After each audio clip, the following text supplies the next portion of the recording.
sisi investasi ini kita lihat kinerjanya baik, tapi memang tidak optimal. Terkait dengan tadi untuk profesionalitas pejabat Danantara, ini yang jadi PR sebenarnya. Karena kalau kita lihat penunjukan CEO Danantara sekarang, Pak Rosan itu saya pribadi masih sangat kental unsur politisnya. Pasti kan Pak Erik kan dia punya anak buah Pak Doni gitu kan, sebagai wamen gitu kan. Dia mengawasi, Pak Erik itu mengawasi Danantara. Sedangkan pasti ya si Pak Doni juga punya tugas yang sama sebagai pengawas Danantara juga dalam hal dia melekat wamen BUMN. Yang diawasi adalah dirinya juga sebagai apa? Sebagai Chief Operating Officer-nya Danantara.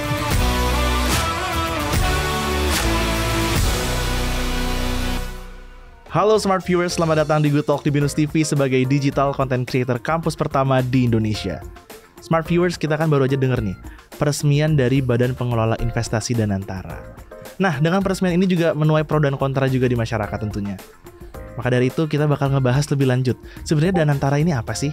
Dan untuk membahas lebih lanjut lagi, kita sudah kedatangan Direktur Ekonomi Digital dari Celios. Say hello to Pak Nailul Huda. Halo Pak, apa kabar? Halo Mas Brian, alhamdulillah kabar saya baik. Oke. Terima kasih sudah mengundang lagi nih. Sama-sama, terima kasih juga Pak udah mau hadir di Good Talk pada kali ini.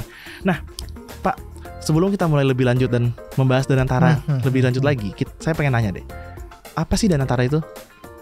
Oke, ya Danantara ini kan dibentuk sebagai, ya bisa kita bilang adalah sebagai proses transformasi dari Sovereign Wealth Fund. Yang memang ini meskipun sudah ada ya di Indonesia itu sudah ada aset dari INA sebenarnya. INA itu Indonesia Investment Authority. Itu sudah ada, tapi memang tidak dibekali dengan aset oleh BUMN. Nah, makanya muncullah ide Danantara, lembaga pengelola investasi yang berasal dari aset-aset BUMN. Nah, ini munculnya Danantara seperti itu. Secara singkatnya memang Danantara adalah lembaga pengelola investasi dan juga nantinya ditambah lagi pengelola operasional BUMN yang ditugaskan khusus oleh Presiden untuk mengelola aset BUMN yang cukup besar. Oke. Seperti yang kita ketahui, peresmian dan pembuatan Danantara ini kan juga cukup cepat ya Pak ya? Iya. Nah, kalau menurut Bapak sendiri, tanggapan Bapak terhadap Danantara ini gimana?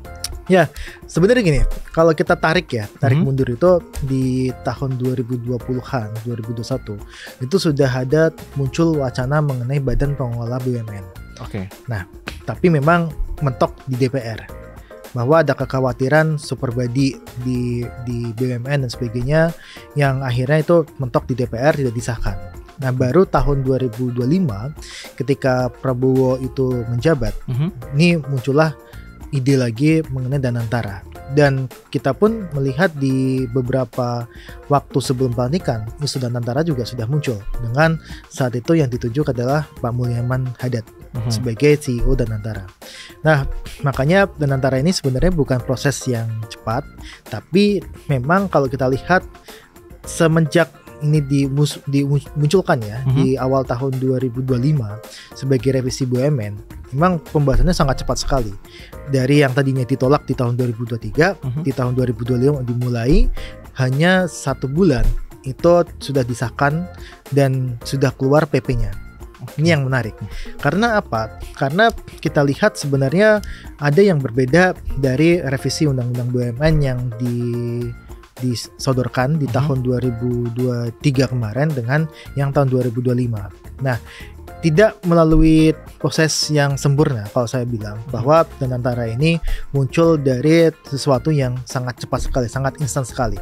Kita lihat dari Januari ketika masuk masa sidang awal, itu sudah ada, kita tidak melihat sebenarnya pembahasan mengenai Danantara ataupun pembahasan mengenai revisi Undang-Undang BUMN. Nah, tapi dalam waktu yang sangat singkat ini disahkan tanpa muncul adanya public hearing atau dengar publik ya, atau kita biasanya kan kalau ada revisi undang-undang, publik tuh diberitahu ini draftnya, kemudian bagaimana dibahas dan sebagainya. Tapi ini prosesnya sangat singkat sekali, dan saya rasa ini meniru dengan yang dilakukan di Undang-Undang Cipta Kerja. Dan jangan lupa, ini ada potensi untuk di judicial review, karena proses yang dilalui untuk membuat ataupun merevisi Undang-Undang BUMN itu tidak melalui public hearing, tidak melalui proses yang baik dan benar. Makanya ini cukup riskan, Mas Brian, sebenarnya. Oke. Kalau menurut Bapak sendiri nih, kita ada urgensi apa sih? Apakah kita memiliki urgensi untuk membangun Danantara ini? Oke, itu terlepas ya. Kalau saya tadi cerita mengenai prosesnya untuk revisi Undang-Undang BUMN, kita sekarang coba untuk apa sih urgenitas dari Danantara, gitu kan. Nah, saya mau mengambil dari sisi pertumbuhan ekonomi. Mungkin smart viewers juga sudah paham lah ya, bahwa pertumbuhan ekonomi kita ditopang oleh beberapa instrumen. Ada konsumsi rumah tangga, ada government expenditure atau pengeluaran pemerintah, ada juga dari sisi investasi. Nah, sisi investasi ini kita lihat kinerjanya baik, tapi memang tidak optimal. Nah, salah satunya memang ditopang oleh investasi dari BUMN yang relatif sedikit dibandingkan dengan badan usaha lainnya ataupun dari pemerintah. Nah, kalau kita lihat porsi dari investasi BUMN terhadap investasi nasional itu hanya sekitar 3%, 3-4%. Itu sangat kecil sekali gitu kan. Dan kita rasa harusnya ada satu gebrakan dari pemerintah untuk bisa meningkatkan lagi porsi investasi dari BUMN. Yang tadinya 3% mungkin bisa tingkatkan 5-10%. Yang ini bisa mendorong pertumbuhan ekonomi menjadi 6%. Karena apa, Mas Brian? Karena kalau kita ingin keluar dari middle income trap atau jebakan kelas menengah, kita harus bisa tumbuh sekitar 6% per tahunnya. Ini menurut Bappenas ya. Ini harus bisa tumbuh sekitar 6% per tahun. Dan untuk tumbuh 6% per tahun, kita membutuhkan lagi-lagi investasi yang cukup besar. Dan kita berharap investasi yang besar ini juga bisa mendatangkan multiplier effect kepada penyerapan tenaga kerja dan sebagainya. Makanya saya melihat Danantara ini dari sisi ekonomi memang dibutuhkan. Nah, tapi kita harus melihat dari dua sisi ya, bahwa Danantara ini juga ada beberapa aspek yang masih jadi ganjalan, masih ada PR dan sebagainya yang saya rasa itu harus diselesaikan oleh Prabowo dalam membentuk ataupun menyempurnakan Danantara baik sebagai lembaga maupun sebagai organisasi. Oke, kalau kita bicara tentang PR-nya nih Pak, ya, apa aja sih PR-PR utama dari Danantara? Ya, wah, ini banyak sekali kalau catatan saya. Ada di HP itu banyak sekali gitu kan. Nah, tapi yang paling penting adalah mengenai pengelolaan ataupun tata kelola dari Danantara yang dia harus berdasarkan pada good corporate governance atau tata kelola yang baik bagi sebuah perusahaan. Kita mengenal bahwa good corporate governance atau GCG itu kan didasarkan pada profesionalitas dari pucuk pimpinan. Yang pertama seperti itu. Yang kedua adalah tidak boleh ada kepentingan politik maupun kepentingan individu dalam pengelolaan sebuah perusahaan, dalam hal ini Danantara. Nah, yang ketiga adalah transparansi. Transparansi dari Danantara ini harus bisa dijaga, yang saya rasa ini juga terkait juga dengan audit, dengan pengawasan keuangan dan sebagainya, yang saya rasa masih jadi PR gitu kan. Nah, terkait dengan tadi untuk profesionalitas pejabat Danantara, ini yang jadi PR sebenarnya. Karena kalau kita lihat penunjukan CEO Danantara sekarang, Pak Rosan ya. Pak Rosan itu saya pribadi masih sangat kental unsur politisnya. Rosan sendiri merupakan ketua TKN, ya kan, ketua TKN Prabowo Gibran, dan juga Menteri Investasi yang masih aktif. Dan saya dengar Pak Rosan itu tidak mau mundur dari jabatannya.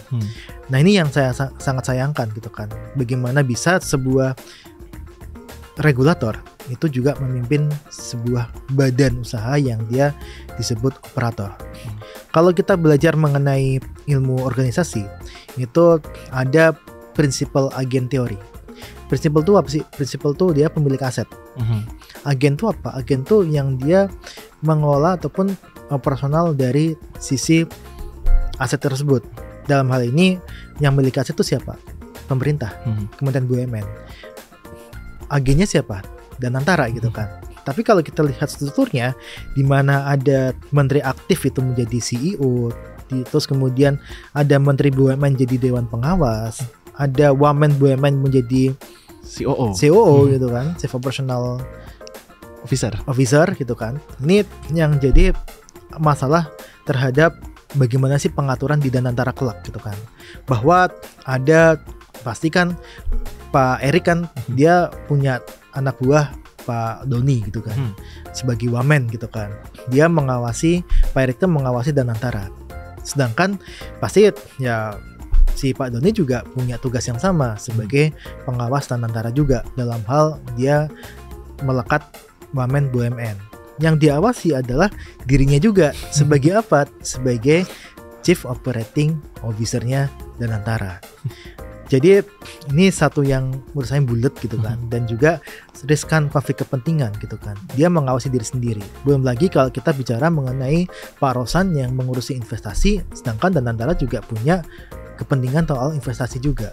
Ini pasti ada tabrakan kepentingan dan sebagainya yang saya rasa tidak patut lah. Harusnya mereka berdua mundur dari jabatan ataupun mereka menolak untuk jabatan baru di Danantara. Itu pilihannya. Oke. Nah Pak, saya pengen bahas tentang ini nih Pak. Danantara kan udah ada 7 BUMN ya yang termasuk dalam Danantara, dengan aset kurang lebih 9.000 triliun dan investasi awal yang diberikan kepada Danantara juga sudah ratusan triliun. Nah, menurut Bapak gimana sih caranya agar Danantara ini bisa bekerja dan juga bisa berkontribusi untuk mendorong pertumbuhan ekonomi Indonesia? Ya, yang pasti seperti ini. Kita terlepas dari tadi PR-PR yang saya sampaikan ya, bahwa Danantara ini mempunyai potensi untuk bisa dikembangkan dan bisa meningkatkan perekonomian ke depan gitu kan. Nah, Danantara saat ini memang mengelola sekitar 9.000 triliun untuk asetnya, tapi potensi aset yang bisa dikelola ke depan bisa mencapai 14.000 sekian triliun. Itu jumlah yang sangat besar sekali. Kemudian kalau kita lihat aset liquidnya yang bisa dikelola itu sekitar, ya kalau dibilang Prabowo ingin menyuntikkan sekitar 100-200 triliun. Kemudian kalau INA SWF bergabung artinya ada sekitar 163 T yang dikelola oleh INA SWF. Ini artinya ada ya aset yang dikelola sekitar 260-360 triliun yang akan dikelola oleh Danantara. Nah, yang jadi yang harus dilakukan oleh Danantara adalah membuat perencanaan proyek yang prudent. Yang prudent itu seperti apa? Yang prudent itu tidak merugikan, menghasilkan keuntungan. Karena bagaimanapun juga ini bentuknya korporasi. Korporasi itu pasti akan mengejar keuntungan. Setidaknya tidak merugi lah gitu. Dan ketika mereka bisa mengolah uang ini dengan baik dan benar, mereka mendapatkan backupan untuk menjalankan proyek itu dengan besar. Backupnya besar dan sebagainya. Harapan kita adalah ada swasta asing yang masuk ataupun chip in terhadap proyek tersebut. Dan ketika ini bisa mengundang investasi asing, ini yang dilakukan dalam Danantara bisa men-scale up. Bahwa ada investasi asing masuk, kita scale up proyek kita. Ataupun uang Danantara digunakan untuk proyek lainnya, dan itu bisa untuk mengundang juga investasi luar yang berminat terhadap proyek yang dilakukan oleh Danantara. Nah, yang kedua adalah kita harapkan Danantara ini dalam melakukan proyek itu juga menyangkut arah pembangunan nasional. Bagaimanapun juga BUMN itu adalah agen pembangunan nasional pemerintah gitu kan, atau bisa disebut kaki tangan pemerintah lah dalam hal mereka membangun manusia, membangun ekonomi dan sebagainya, yang saya rasa tujuannya adalah kesejahteraan rakyat secara umum gitu kan. Nah, makanya ini saya sampaikan Danantara harus berfokus pada dua hal itu, bahwa proyek-proyek yang dilakukan harus berfokus pada prudent dan juga dia harus bisa menjadi agen pembangunan nasional. Ketika dua hal ini bisa dicapai, saya rasa Danantara bisa meningkatkan perekonomian dengan lebih baik. Nah, sekarang sektornya apa aja nih gitu kan. Sektor sekarang mungkin Smart Viewer juga lihat ya bahwa ada sektor teknologi yang sekarang berkembang. Saya rasa Danantara bisa masuk ke situ.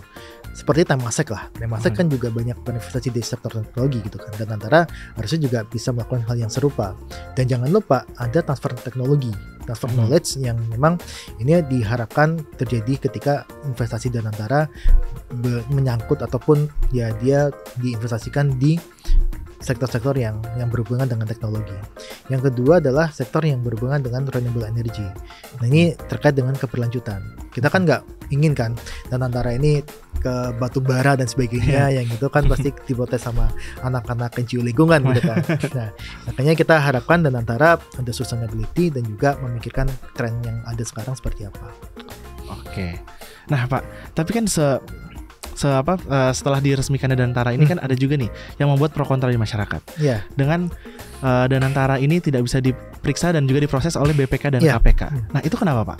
Ya, yang pertama seperti ini, bahwa di Undang-Undang BUMN draft yang kami terima gitu ya, walaupun itu belum final, tapi ada klausul mengenai bahwa pemeriksaan di BUMN itu berdasarkan business judgment rule. Bahwa strategi dari BUMN merupakan strategi bisnis, tidak bisa dijadikan kerugian negara. Itu yang pertama. Ini sangat terkait sekali dengan keluasan dari pengurus Danantara, pengurus BUMN untuk bisa menentukan arah kebijakan, arah strategi dari sebuah BUMN yang dikelolanya. Dalam hal ini mungkin bisa BUMN ataupun holdingnya. Nah, yang jadi soal adalah business judgment rule itu bisa dijadikan alibi bagi para jahat, para yang pengelola BUMN maupun Danantara untuk bisa melakukan tindakan yang tidak diperbolehkan secara hukum, seperti korupsi, kolusi ataupun nepotisme. Itu sangat-sangat bisa dilakukan ketika ada imunitas di situ, ada business judgment rule di situ. Makanya ini harus imbang gitu kan. Business judgment rule ini harus didefinisikan dengan betul bahwa apa sih yang dimaksud dengan kerugian BUMN, apa yang dimaksud dengan kerugian negara. Nah, yang kedua adalah terkait dengan imunitas yang kita sayangkan juga ini masuk dalam revisi Undang-Undang BUMN, bahwa ya untuk memeriksanya BPK itu harus melalui persetujuan dari DPR. Mereka bisa memeriksa untuk tujuan tertentu, tujuan investigasi. Nah, makanya ini kita tolak gitu kan, bahwa harusnya BPK bisa memeriksa kapanpun, tidak memerlukan persetujuan dari DPR. Sama seperti yang dikatakan oleh Prabowo kemarin, bahwa Danantara bisa diaudit oleh siapapun dan kapanpun gitu kan. Meskipun kita tahu ada komite audit internal, ada dewan pengawas, dan juga ada nantinya beberapa mungkin kantor angkutan publik ya, di yang akan ditunjuk sebagai auditor di Danantara maupun BUMN. Tapi yang jelas ketika ada uang pajak masuk di situ, seharusnya BPK bisa masuk tanpa menunggu perintah dari DPR. Minimal ada audit laporan keuangan yang dia harus diperiksa oleh BPK dan dikeluarkan oleh BPK apakah memang layak ataupun layak mendapatkan wajar tanpa pengecualian ataupun wajar dengan pengecualian bagi Danantara, karena di situ ada uang pajak kita yang digunakan operasional Danantara, baik itu operasional perusahaan ataupun sebagai investasi Danantara. Oke. Nah, kalau menurut Bapak sendiri nih, Pak, apakah Danantara akan menjadi sebesar Temasek? Tanya Temasek atau akan serugi 1 MBDB? Temasek gitu. Ya, Temasek aja. Ya. Yang pertama seperti ini, Temasek itu kan sudah lama ya, dan bahkan kalau kita lihat sebenarnya apa yang dilakukan oleh Danantara itu juga bisnis modelnya sama persis dengan Temasek, bahwa ada investasi di situ, kemudian ada saham yang dimiliki oleh pemerintah Singapura yang dia dimasukin ke Temasek gitu kan. Temasek jelas dia punya fokus tertentu, bahwa dia fokus ke perbankan, kemudian dia juga pemegang saham di beberapa perusahaan teknologi gitu kan. Temasek itu kan dia investasinya cukup besar dan dia orientasinya adalah global. Nah ini tergantung nih Danantara mau seperti apa ke depannya. Apakah memang fokusnya untuk hanya suntik-suntik saja ke beberapa perusahaan global gitu kan, yang jelas itu bisa profit gitu kan. Tapi apakah ini berdampak kepada ekonomi domestik secara signifikan? Yang kita butuhkan adalah sekarang Danantara ini bisa menghasilkan investasi yang dia bisa menumbuhkan perekonomian domestik dan juga menyerap tenaga kerja. Ini yang kita harapkan sebenarnya. Temasek itu dia fokusnya ke arah investasi secara global. Mereka masuk ke perusahaan A, perusahaan B dan sebagainya, yang dimana mereka kumpulkan uangnya, dibawa lagi ke Singapura, itu dijadikan sebagai ya tadi Singapura bisa sejahtera seperti sekarang gitu kan, pembangunan infrastruktur dan sebagainya. Nah, tergantung nih Danantara mau seperti apa gitu kan, atau ya Danantara seperti Hasanah misalkan, Hasanah yang dia fokusnya ke dalam negeri gitu kan, membangun industri dan sebagainya. Nah, ini yang saya sebut harus ada ya dokumen perencanaan yang bisa ditelaah sama publik gitu kan. Makanya kemarin saya dengar Danantara itu prosesnya adalah dia akan mengajukan proses perencanaan untuk investasi ke depan ke DPR, kemudian DPR akan membukanya ke publik. Nah, dokumen inilah yang sebenarnya yang kita butuhkan, publik butuhkan untuk bisa kita lihat bersama, kita evaluasi bersama dan berikan saran bagi Danantara baiknya seperti apa. Oke.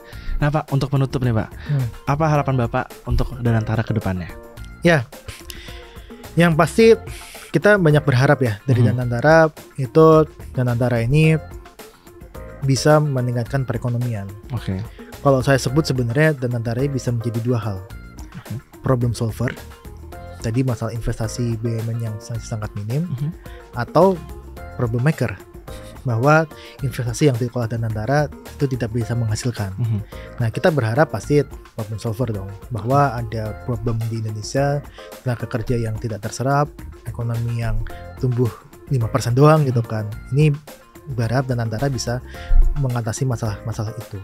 Nah, tapi kita lihat harus diiringi juga dengan pengelolaan yang profesional, pengelolaan yang transparan, dan menghindari kepentingan politik dan kepentingan individu. Nah, ini yang harus ditekankan, bahwa Danantara ini harus bisa minimal mungkin lah ada kepentingan-kepentingan politik di dalamnya. Nah, kita berharap Presiden Prabowo itu bisa mengevaluasi penunjukan dari beberapa orang yang ada di Danantara, dan juga menteri yang ditunjuk sebagai CEO maupun wamen yang ditunjuk sebagai COO itu juga rela melepas jabatan salah satunya, sehingga lepas dari kepentingan ataupun lepas dari konflik kepentingan antara regulator dan operator. Itu yang kita harapkan. Oke, berarti semoga Danantara ini bisa menjadi problem solver ya, menjadi membantu juga pertumbuhan ekonomi di Indonesia, dan semoga juga PR-PR yang utama yang tadi disebutkan di awal cepat diselesaikan juga ya Pak ya. Iya, pastilah. Oke, sebelumnya terima kasih banyak nih Pak. Siap. Sudah mau hadir di Good Talk pada kali ini. Mungkin kita bisa ngobrol-ngobrol lagi next time ya Pak ya. Ya, siap Mas.